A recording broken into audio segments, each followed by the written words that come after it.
So on Friday, Mike Johnson was reelected as Speaker of the House, but not without a healthy dose of drama. I mean, initially Johnson didn't have the votes, and for a moment, it looked like we might be headed for another McCarthy-esque multi-day dumpster fire here in Washington. And then two of the key Republican holdouts decided to vote for Johnson. Of course, right after getting phone calls from Donald Trump. Sometimes that's how it goes. But whatever it took to get over the finish line, if you're Mike Johnson or anyone working for him, I think it's safe to say you're probably breathing a big sigh of relief right now, because it very easily could have gone another way. I mean, just ask Kevin McCarthy. Given what he went through, it was just over a year ago. And it's important to note, before McCarthy's 5-day, 15-ballot fiasco, the last time a Speaker of the House was not elected on the first ballot, without any drama really, was all the way back in 1923. See, the Speaker's vote is supposed to be pretty boring and predictable. And once again, it wasn't. As the Washington Post reported, a total of 9 House Republicans used the vote on Friday to show displeasure with Johnson in one way or another. And that number is significant, remember that number, because that's how many it takes to trigger a vote to remove Johnson in this new Congress. Congressman Chip Roy was one of those 9. And listen to how he basically threatened Johnson after voting for him. It was very important for a group of us to make clear that, we're going to expect the agenda that the president ran on to get delivered. And that's why there were 9 people who withheld their votes. It sends a message that we're going to be watching that. We're going to be watching you, Mike Johnson. So Johnson's sigh of relief might be a pretty short one, it turns out, like a day or two or a couple days. And all of this is just one more sign of how chaotic this Congress is going to be. I mean, buckle up, everyone. Mike Johnson just barely eked out a victory, and now he's going to be in charge of the slimmest House majority in modern history. That's not to mention the Trump of it all, or the Elon Musk of it all. Tweeting and tanking bills and pulling strings, believe me, that story's not over. It's going to be messy. That much is very clear at this point. So moving forward, one of the things, in addition to all of that, but one of the other things I'm most interested in is how Democrats are going to take advantage of all that chaos. That's the thing about being in the minority. This Republican majority is razor thin. Its agenda will in many cases be very unpopular with a majority of the American people.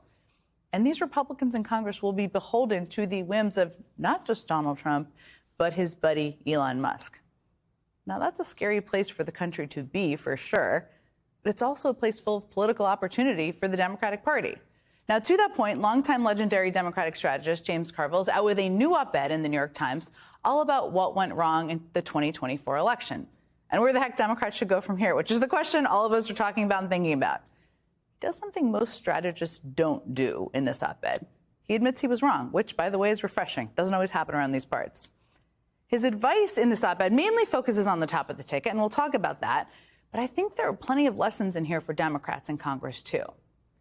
Now, as for what went wrong, Carville returns to what may sound like a familiar refrain, which is basically, he says, we lost for one very simple reason. It is, and it always will be the economy stupid. And as for where the party should go from here, he kind of lays out a strategy in a few parts. First is to oppose. He writes, quote, we have got to stop making Trump himself our main focus. Our messaging machine must sharply focus on opposing the unpopular Republican economic agenda that will live on past him. Vocally oppose the party, not the person or the extremism of his movement. And House Republicans have certainly given Democrats some fodder for that. I mean, here's some of the top things on their agenda for this Congress. Extend the 2017 Trump tax law, which largely favors the wealthiest Americans and big corporations, not exactly popular across the country. Repeal clean energy funding and provide more resources to carry out mass deportations. So the whole point here, he's saying, is don't oppose these policies only because Trump supports them. Oppose them because they're bad policies for the country and for you, and make that point. The second part of the strategy Carville lays out is to go on offense, writing, quote, we must be on the offensive with a wildly popular and populist economic agenda that Republicans cannot be for. Let's start by forcing them to oppose a raise in the minimum wage to $15 an hour. Let's make Roe v. Wade an economic messaging issue and force them to block our attempts to codify it into law. And let's take back the immigration issue by making it an economic issue and force the GOP to deny bipartisan reform that expedites entry for high-performing talent and for those who will bring business into our nation. Now, that all sounds pretty smart to me. And at least, even if you disagree with some parts of it, it seems like some form of offense, which, by the way, is the way you win. You don't win by hiding in a corner.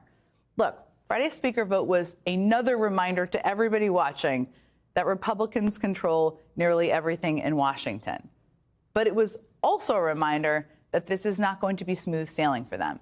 It's going to be very messy, which is why it also may be the perfect time for Democrats to get out there with an aggressive strategy to be on offense, to show why they can and should be put back into power again in 2 years.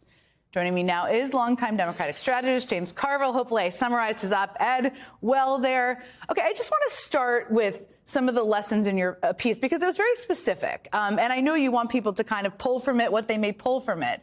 But one of the things you talk about is how to oppose policies that the Republicans are putting forward, or put them on their back heels, I guess, by forcing them to vote against things that are popular. How do you do that in the minority for people who are at home and haven't worked in the business of politics or Washington? How can they exactly do that? What I think the Democrats should focus on a limited number of things that have the following criteria. They must be massively popular all across the Democratic Party. Secondly, they must be massively popular all across the United States among Republicans, independents, and everybody else. And third, it has to be something the Republicans can't be for. So they can't be for raising the minimum wage because the people won't let them. The financiers won't let them. The billionaires won't let them. They can't be for having protections for women in Roe v. Wade because that's part of who they are. Then they can't be for doing away with tax cuts for people who make over $400,000 a year and take that money and use it to help young people buy or rent a home. This is 75% popularity stuff. All we have to do is be there and hammer it home. And like I say, it's three things: massively popular all across the party, massively popular all across the country, and the Republicans can't be for it. Ram it home. Ram it home. I like ram it home. It's a bumper sticker right there. Okay, let me ask you, because some of this is about what we've learned over the last couple of weeks and how to navigate what a Republican-led Congress under Speaker Mike Johnson looks like. What I just went through what I learned. What did you learn from watching the speaker's vote and watching the last couple of weeks with Elon Musk and Trump and everything that happened?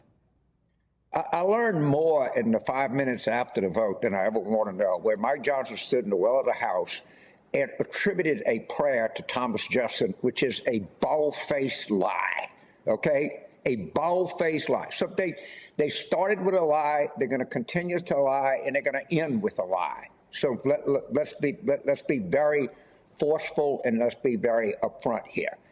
And the billionaire class in this country has exercised such power that they got rid of the cartoonists at the Washington Post, okay, where they're having editorial sway over a cartoon that runs. I grew up with Conrad and Erbach. I studied Thomas Nast. What David Shipley, what happened under his watch is a disgrace to journalism in America. I don't know how that guy could possibly get up in the morning. She quit, to be clear. She quit, and she made a statement because she quit because they let her quit, because they wouldn't run a cartoon. That's right. I don't blame her for quitting. All right? Well, if you're a journalist, if they sit here at MSNBC and tell you you can't say anything bad about the Trump tax cuts because executives might get them, you're going to walk out the door. That's right. Well, no one's telling me that, fortunately. I can trash the tax cuts as much. Let me ask you, let me just go back to Congress, because this is an interesting part, and I think it doesn't get enough attention about how they can be part of the opposition. Kristen Welker this morning actually asked Senator Chuck Schumer about your op-ed. He seemed to agree with you. He gave his thoughts on what Democrats can do differently on the economy moving forward, which I think everybody's thinking about. I want to play that and talk about it with you. We talked about the mechanics of the legislation and the details of the legislation, and we really didn't show the kind of empathy and concern to average, or show enough of it to average working families. So what we're going to do is spend a lot of time talking to working families, showing them how much we care about them, and not just talk about legislation, but talk about the conditions that have made so many working families worried about their futures. That sounds pretty good to me. We'll see how it's implemented. What do you think? Well, I mean, I think there's always a reason I kind of have some affection for Senator Schumer. And what he is he understands on the fly that we're not communicating, but we need benchmarks to tell people we care about. Hey, America needs a raise. Let's raise this thing to $15 an hour. Workers are getting the short end of the stick here. Let's ask these billionaires to pay the tax rate that they paid during the most prosperous era in the United States, the 1990s, and contribute to young people having a future in this country. Let's protect a pregnant woman that works at the Walmart in Ponchatoula, Louisiana, who already has 2 kids and would have an economic and social burden that is unimaginable. Let's stand up for these people. Let's show these people that we stand up for them. And by the way, it's not just them. Everybody in America wants working people to make some more money than they do. Everybody in America wants the rich to pay their fair share. I say everybody, that's an exaggeration. Most Americans want to give women and families the protection that they had under Roe v. Wade. This is not easy, people. This is really pretty simple, and we just have to accentuate this and drive it home.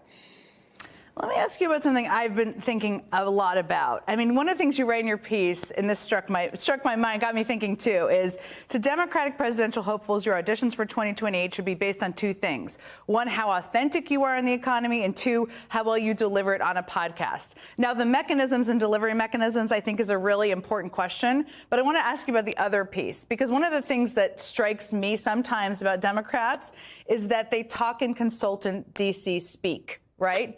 That it becomes like poll-tested language that people are reading off of. How do you break people of that? Or do people just have to do it themselves? Well, I think the best way to, is they say in the Marine Corps that there's 3 ways to lead: by example, and by example. And I think people like you, who have considerable experience in this, who was spokesperson for the White House, by doing this, or maybe somebody like me, who people say, well, that guy's kind of been around a long time, maybe we should listen to him, is don't talk in that jargonistic language. If you remember during the 92 campaign when I said the economy's stupid, I was talking to all of the geniuses in the campaign. And I was telling them, who were all more educated and smarter than I was, don't be too smart here, okay? Let's just be authentic and to the point. So I think people like you and I can bring this home by example, and don't use that idiotic NPR jargon when you're talking to voters.